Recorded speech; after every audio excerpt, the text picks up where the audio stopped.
दोस्तों आज हम फिजिक्स में यूनिट्स चैप्टर यानी कि इकाई चैप्टर को पढ़ने वाले हैं और मैं यहाँ पे पूरा डिटेल में आपको बताऊँगा कि यूनिट्स क्या होता है, ये कितने टाइप का होता है। तो चलिए आप ये वीडियो पूरा देखिए और आपको अच्छी तरह से समझ में आएगा। तो सबसे पहले यूनिट को पढ़ने से पहले हम पढ़ेंगे कि जो भौतिक राशियाँ होती है वो किसे कहते हैं। तो भौतिक राशि किसे कहते हैं? वो सभी राशि जिन्हें हम एक संख्या के द्वारा व्यक्त कर सकते हैं तथा प्रत्यक्ष रूप से माप सकते हैं, उन्हें ही हम क्या कहते हैं? भौतिक राशियाँ कहते हैं। देखिए यहाँ पे मैंने क्या बोला कि वो सभी राशियाँ जिसे हम संख्या के रूप में व्यक्त कर सकते हैं और जिसे माप भी सकते हैं, वो सभी भौतिक राशियाँ कहलाती हैं।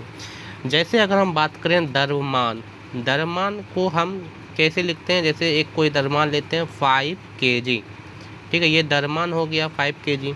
तो यहाँ पे देखिए जो द्रव्यमान को मैंने लिखा एक संख्या के रूप में लिखा है 5 और मापा भी है कि कितना kg है, तो ये मापा है मैंने। तो 5 kg जो है ये भौतिक राशियाँ हुआ। मतलब द्रव्यमान क्या होता है? भौतिक राशियाँ, क्योंकि द्रव्यमान को माप सकते हैं और इसे संख्या के रूप में भी लिखा जाता है, जैसे 6 kg 7 kg, ठीक है। उसी तरह जो लंबाई होता है, लंबाई को भी संख्या के रूप में ही लिखते हैं, जैसे 2 मीटर, ठीक है, 2 मीटर। तो देखिए 2 मैंने संख्या के रूप में लिखा और मीटर मैंने यहाँ पे मापा है। तो 2 मीटर भी आपका भौतिक राशि, मतलब कि लंबाई भी आपका भौतिक राशि हो गया। बल जो कि फोर्स होता है, जैसे हम बोल दिए 5 न्यूटन का बल लगा, तो देखिए बल को मैंने संख्या के रूप में लिखा और इसको नापा भी है कितना न्यूटन, तो 5 न्यूटन। तो ये बल, चाल, ठीक है, दूरी, विद्युत धारा, घनत्व, तो ये सभी भौतिक राशियाँ हैं। सीधा डायरेक्टली आप ये सोचिए कि फिजिक्स में जितना भी आप पढ़ते हैं, जितना भी द्रव्यमान, लंबाई, बल, चाल, ठीक है, दूरी, विद्युत धारा, घनत्व और भी जितना भी चीज़ पढ़ते हैं वो सारा भौतिक राशियाँ हैं, क्योंकि उसको हम संख्या के रूप में व्यक्त करते हैं और उसे माप भी सकते हैं। अभी जो भौतिक राशियाँ होती है, याद रखना ये 2 भागों में इसको बांटा गया है। भौतिक राशियाँ को कितने भागों में? 2 वर्गों में बांटा जा सकता है। कौन कौन? एक होता है अदिश राशि जिसको स्केलर क्वांटिटी भी बोलते हैं, एक होता है सदिश राशि जिसको वेक्टर क्वांटिटी भी बोलते हैं। तो ये अदिश और सदिश क्या है, इसको चलिए आगे पढ़ते हैं। तो देखिए अदिश राशियाँ क्या होती है? वैसी भौतिक राशियाँ जिनमें केवल परिणाम होता है, दिशा नहीं होती है, उन्हें अदिश राशियाँ कहते हैं।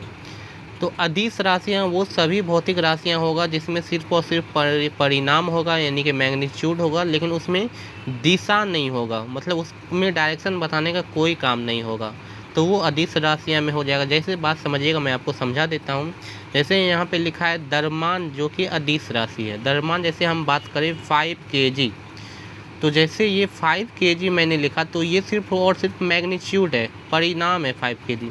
इसके साथ हमको कोई दिशा लिखना ज़रूरी नहीं होता है। जैसे 5 kg ईस्ट, वेस्ट, नॉर्थ, ये कोई भी हमको लिखने का कोई ज़रूरत नहीं है कि 5 kg ईस्ट लिख दिए। देखिए आप जब भी कोई चीज़ खरीदने जाते हैं तो क्या आप ऐसे बोलते हैं कि 5 kg मुझे चीनी दीजिए उत्तर की दिशा में? ऐसे तो नहीं बोलते हैं कि दिशा भी लगा के आप बोलते हैं। ऐसे कभी बोलते हैं कि 5 kg चीनी दीजिए उत्तर दिशा में, या 10 kg चीनी दीजिए दक्षिण दिशा में? ऐसा तो कभी बोलते नहीं हैं। तो यहाँ पे देखिए द्रव्यमान को बोलने के लिए हमको दिशा बोलने का कोई ज़रूरत नहीं होता है, ठीक है।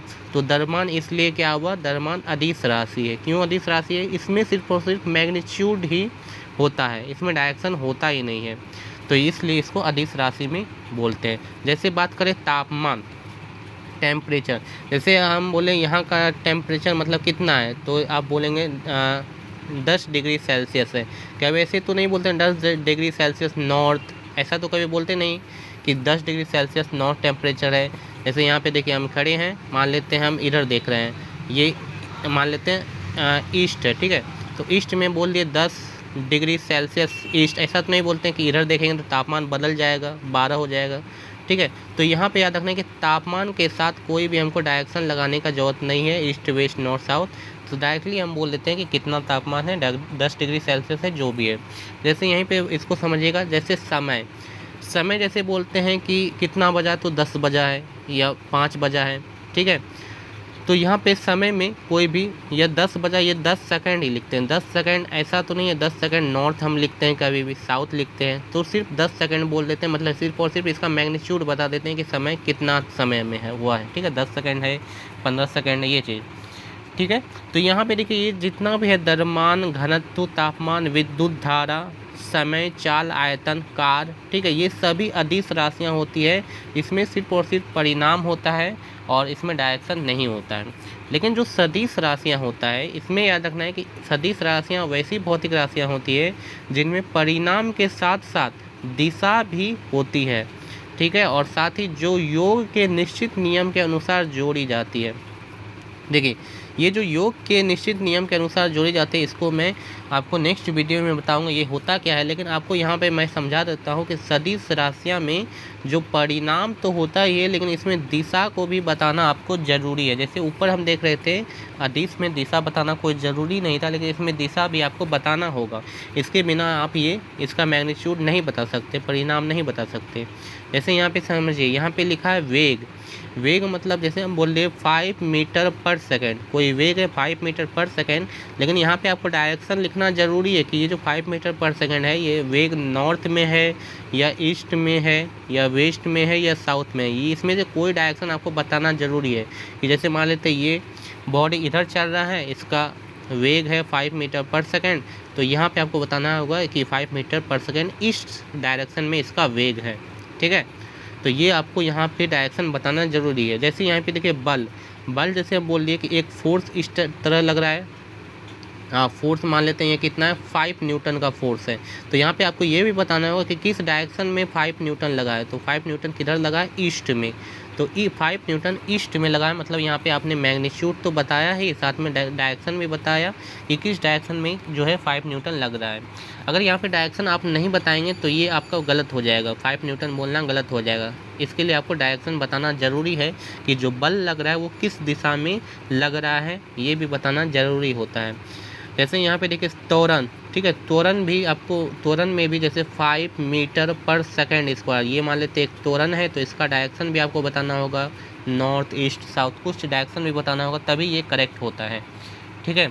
जैसे विस्थापन जैसे मान लेते हैं कि जो विस्थापन, इसको डिस्प्लेसमेंट भी बोलते हैं कि 10 मीटर का विस्थापन हुआ, तो आपको बताना है किस डायरेक्शन में हुआ है, नॉर्थ साउथ कुछ भी बताना होगा। 10 मीटर का विस्थापन हुआ किस डायरेक्शन में, नॉर्थ डायरेक्शन में, तब यहाँ पे ये आपका कंप्लीट होगा। तो यहाँ पे देखिए मैग्नीट्यूड तो मैंने बताया ही, साथ में मैंने डायरेक्शन भी बताया। इसलिए याद रखना है कि जब मैग्नीट्यूड और डायरेक्शन दोनों होता है किसी भी भौतिक राशियाँ में, तो वो कौन सी राशि कहलाती है, सदिश राशि कहलाती है। तो जो वेग हो गया, विस्थापन होता है, ठीक है, बल, संवेग, त्वरण, बल, आघूर्ण, ठीक है, विद्युत तीव्रता, ये सब याद रखना है क्या है, सदिश राशियाँ होती है।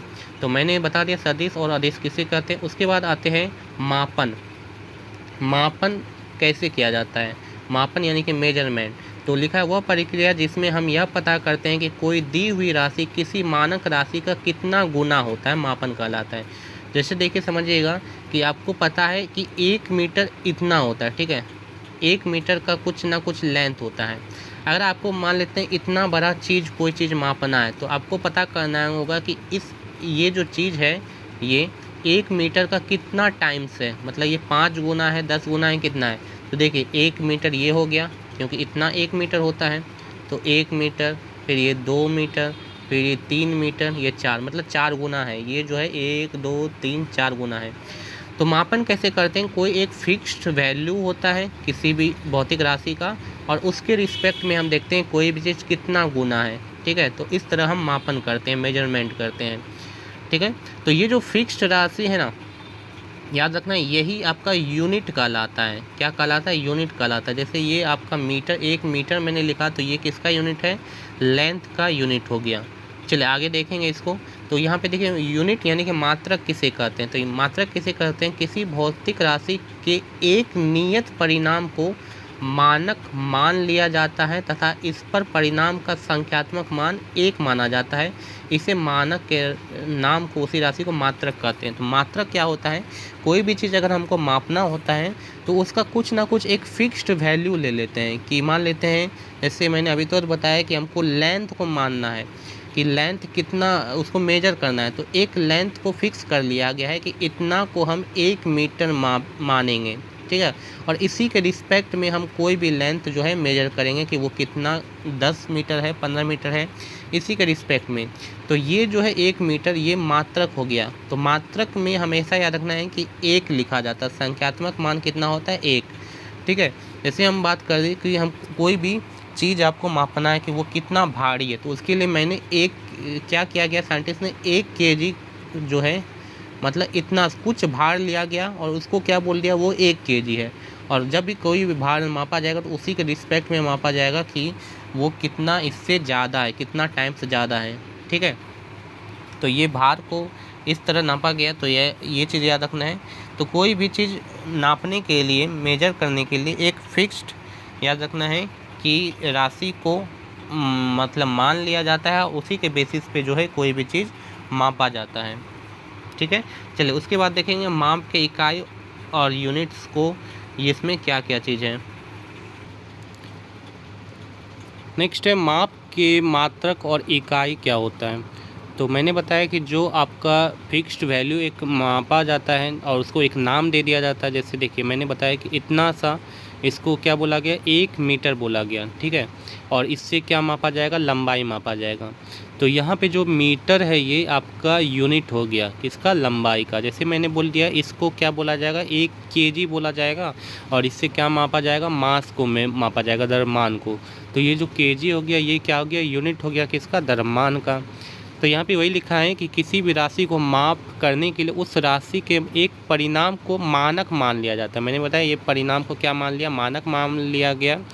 और उसे कोई नाम दे दिया। जैसे मैंने बोला कि द्रव्यमान को नाम दे दिया केजी, द्रव्यमान केजी से मापेंगे, लेंथ को मीटर से मापेंगे, ठीक है। तो उसे एक नाम दे दिएगा और इसी को क्या बोलते हैं, राशि को मात्रक बोलते हैं। ये सब क्या है, मात्रक है, ठीक है। चलिए नेक्स्ट देखते हैं कि मात्रक जो होता है वो कितने प्रकार का होता है। तो मात्रक याद रखना है, 2 प्रकार का होता है। एक होता है मूल मात्रक, एक होता है व्युत्पन्न मात्रक। एक को बोलते हैं फंडामेंटल यूनिट, एक को बोलते हैं डिराइव्ड यूनिट। तो जैसे देखिए मूल मात्रक क्या होता है, मूल मात्रक या इकाई क्या होता है, किसी भौतिक राशि को व्यक्त करने के लिए कुछ ऐसे मानकों का प्रयोग किया जाता है जो अन्य मानकों से स्वतंत्र होता है, उन्हें मूल मात्रक कहा जाता है। अब यहाँ पे बात समझिएगा, मूल मात्रक वो मात्रक होता है जो किसी से भी स्वतंत्र होता है, मतलब वो सिर्फ अकेला होता है। जैसे मैंने बोला लंबाई का जो मात्रक होता है मीटर, ये इसमें सिर्फ और सिर्फ एक ही मात्रक है, ठीक है, मीटर। जैसे बोला समय का मात्रक क्या होता है, सेकंड, सिर्फ और सिर्फ एक ही चीज़ है, ठीक है। द्रव्यमान का क्या होता है, केजी, सिर्फ और सिर्फ एक ही मात्रक है। तो याद रखना है कि ये जो लंबाई का मीटर हो गया, सेकंड हो गया, केजी हो गया, इसको बोलेंगे मूल मात्रक। और इसको समझने से पहले आप इसको समझ लीजिए व्युत्पन्न मात्रक ये क्या होता है। मैंने आपको ऐसे बता दिया मूल मात्रक क्या होता है, जिसमें सिर्फ और सिर्फ ये स्वतंत्र होता है, ये किसी से भी मतलब कि इसको कोई और चीज़ का ज़रूरत नहीं होता है। मतलब जैसे आपको लंबाई मापना है तो इसमें आपको मीटर का ही ज़रूरत होगा और किसी चीज़ का ज़रूरत होगा नहीं। जैसे मान लेते हैं लंबाई आपको मापना है तो क्या केजी का भी ज़रूरत होगा, नहीं। सेकंड का ज़रूरत होगा, नहीं। सिर्फ और सिर्फ क्या किसका ज़रूरत होगा, मीटर का। मतलब ये स्वतंत्र है, ठीक है। अब इसको पहले समझिए व्युत्पन्न मात्रक या डिराइव्ड यूनिट किसको। अब देखिए व्युत्पन्न मात्रक क्या होता है, इसको समझ जाइए, फिर आपको आसानी से मूल मात्रक भी समझ में आ जाएगा। तो व्युत्पन्न मात्रक इकाई क्या होता है, व्युत्पन्न मात्रक या इकाई, तो ये मात्रक वो मात्रक होता है जो 2 या 2 से ज़्यादा मात्रकों से मिलकर बनता है। मतलब 2 या 2 से ज़्यादा मूल मात्रक से मिलकर बनता है, उसे ही व्युत्पन्न मात्रक बोलते हैं। जैसे बल का अगर आप मात्रक लिखेंगे तो इसका मात्रक होता है केजी मीटर पर सेकंड स्क्वायर, ठीक है। ये बल का मात्रक है। तो इसमें देखिए 2 या 2 से ज़्यादा मूल मात्रक है, एक केजी हो गया, एक मीटर हो गया, एक सेकंड हो गया। तो ये जो है बल का मात्रक एक दूसरे पे डिपेंड है। केजी और सेकंड से बल का मात्रक नहीं बना सकते हैं। उसी तरह याद रखना है कि केजी मीटर सेकंड मिलेगा तभी बल का मात्रक बनेगा।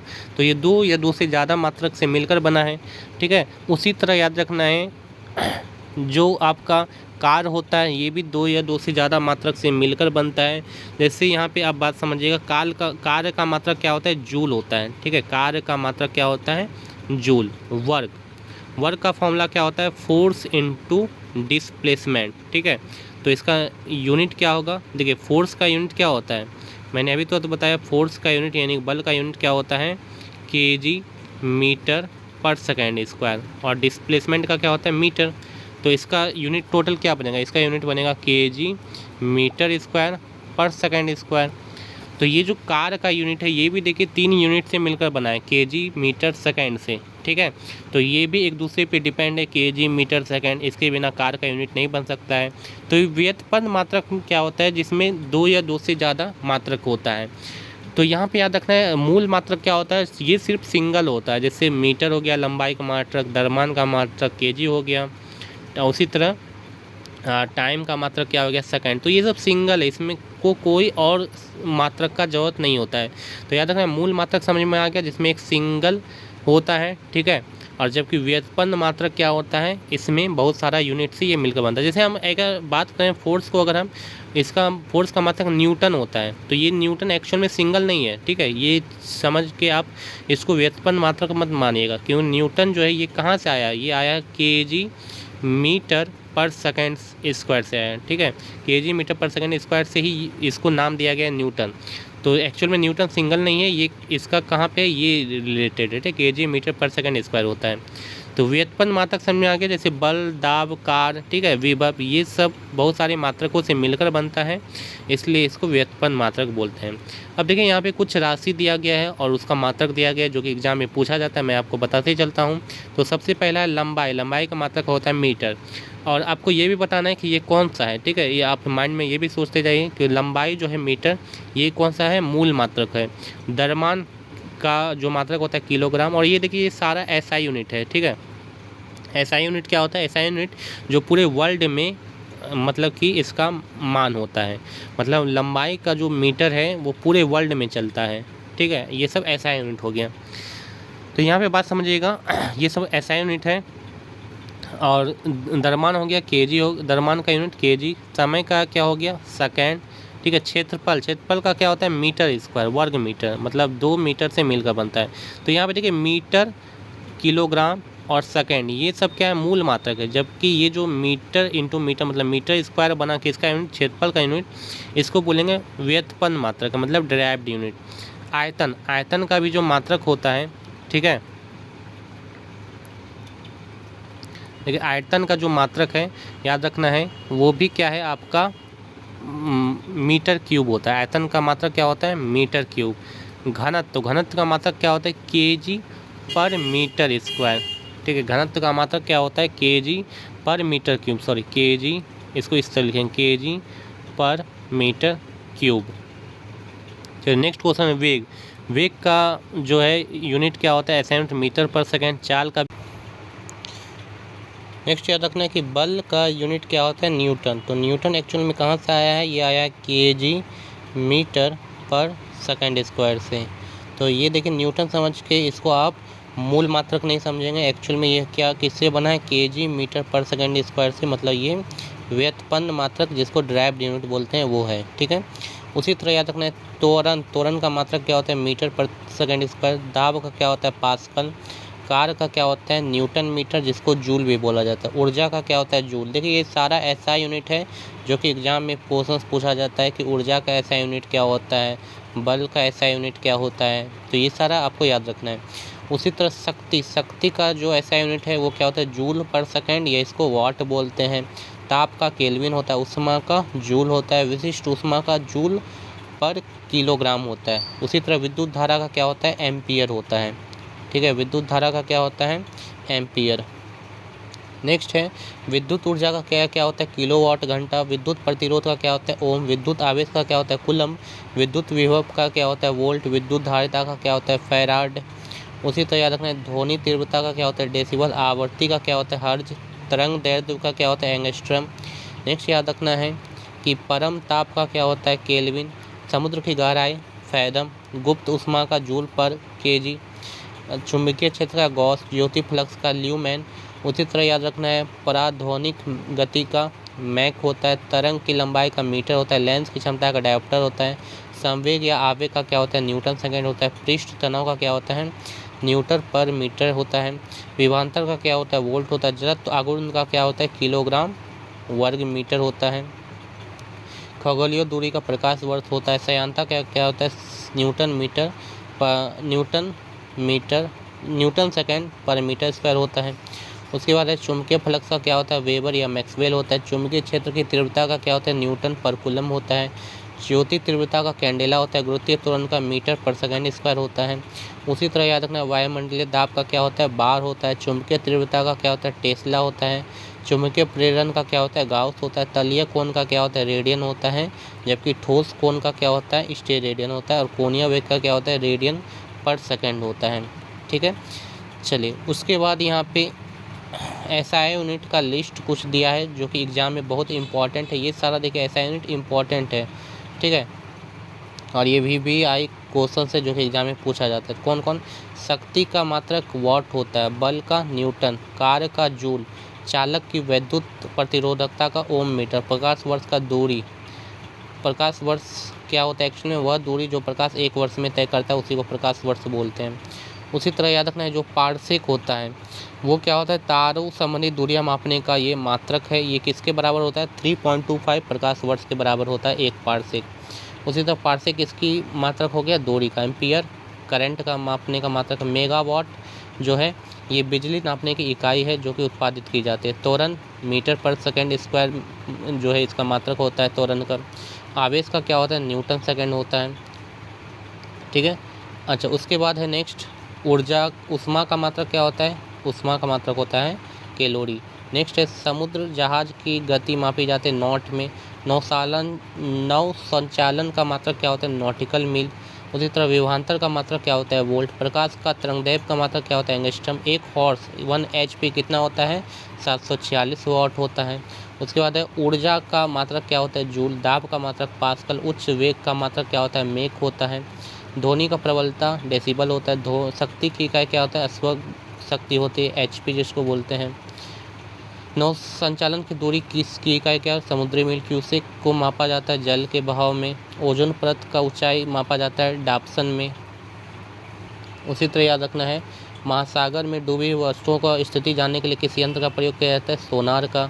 नौ संचालकों द्वारा प्रयोग किया जाता है सोनार का। ध्वनि की तीव्रता मापने वाला यंत्र है ऑडियोमीटर। उसी तरह याद रखना है कि वायु की चाल मापने वाला यंत्र है एनीमोमीटर। विद्युत प्रतिरोध का मात्रक है ओम। विद्युत आवेश का मात्रक है कूलम। चलिए उसके बाद नेक्स्ट आपको याद रखना है करंट का मात्रक क्या होता है? एम्पियर होता है। लंबाई का न्यूनतम इकाई क्या है? Fermi metre. भूकंप की तीव्रता मापी जाती है रिएक्टर पैमाने पर। डाप्सन इकाई का प्रयोग किया जाता है ओजोन परत की मोटाई मापने में। उसके बाद ध्वनि की तीव्रता ऑडियोमीटर में मापा जाता है। पायरोमीटर में क्या मापा जाता है? उच्च दाब को मापा जाता है। मैनोमीटर से गैसों के दाब को मापा जाता है। और दाब मापने के लिए प्रयोग किया जाता है बैरोमीटर का। चलिए नेक्स्ट क्वेश्चन है आमीटर का प्रयोग किया जाता है करंट मापने के लिए। हाइग्रोमीटर मापने में प्रयोग होता है आर्द्रता का। रक्तदाब मापने का यंत्र कौन सा? स्फेग्मोमैनोमीटर। प्रकाश की तीव्रता मापने का यंत्र है लैक्स मीटर। सिस्मोग्राफ क्या रिकॉर्ड करता है? तो भूचाल को। रेन गेज का प्रयोग किया जाता है वर्षा मापी के लिए। उसी तरह याद रखना है कि मात्रकों का अंतर्राष्ट्रीय पद्धति कब अपनाया गया? 1971 में लागू हुआ। SI पद्धति में लेंस की क्षमता का मात्रक क्या है? डायोप्टर होता है। ल्यूमेन मात्रक होता है ज्योति फ्लक्स का। कैंडेला मात्रक होता है ज्योति तीव्रता का। सारा देखिए क्वेश्चन पूछा गया क्वेश्चन से। और ये लास्ट क्वेश्चन है रेडियो एक्टिव धर्मिता का यूनिट क्या होता है? क्यूरी। तो देखिए ये मैंने आपको टोटल मात्रक के बारे में पढ़ाया, मात्रक का यूनिट भी मैंने बताया, सारा ऐसा यूनिट जो कि एग्जाम में पूछा जाता है। आज का वीडियो आपको कैसा लगा कमेंट बॉक्स में आप जरूर बताएं। अच्छा लगा तो वीडियो को लाइक करें, शेयर करें और चैनल को जरूर से जरूर सब्सक्राइब कर लें। Thank you.